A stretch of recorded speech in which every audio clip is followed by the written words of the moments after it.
പുതിയ ആൾക്കാർ എത്ര പേരുണ്ട്? കസ്റ്റമർ ഉണ്ട് കുറെ പേര്.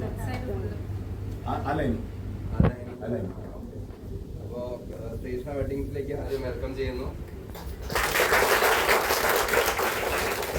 അപ്പോ ഫ്രഷേഴ്സും എക്സ്പീരിയൻസ് ആയിട്ടുള്ള ആൾക്കാരൊക്കെ ഉണ്ടാവും അല്ലേ? എക്സ്പീരിയൻസ് ഉള്ള ആൾക്കാരുണ്ടാവും. ചെറിയൊരു എക്സ്പീരിയൻസ്. ഓക്കെ, ഇവിടെ നമുക്ക് വേറൊരു എക്സ്പീരിയൻസ് ആയിരിക്കും. പഴയ വേറെ പുറത്തു നിന്ന് ഷോപ്പുള്ള പോലെ ആയിരിക്കില്ല എന്തായാലും. ഇവിടെ നമുക്ക് എല്ലാവർക്കും പുതിയ പുതിയ അനുഭവങ്ങൾ ഉണ്ടാവുള്ളൂ. എന്തായാലും ഇങ്ങോട്ട് കയറി വരുമ്പോൾ എന്തായാലും എല്ലാപ്പോഴും പുതിയ അനുഭവം തന്നെയാണ്. അപ്പോൾ ഇനി അങ്ങോട്ടേക്ക് നിങ്ങളെ കൂടെ കുറെ പേര് ഇവിടെ ഉണ്ട്. അപ്പോൾ അവരുണ്ടാവും നിങ്ങൾക്ക് ഹെൽപ്പിനൊക്കെ വേണ്ടിയിട്ട്. ആർക്കും ഒരു മടിയും വേണ്ട. ഇവര് ഹെൽപ്പ് ചെയ്യോ ഇല്ലയോ എന്നുള്ള ടെൻഷനൊന്നും വേണ്ട.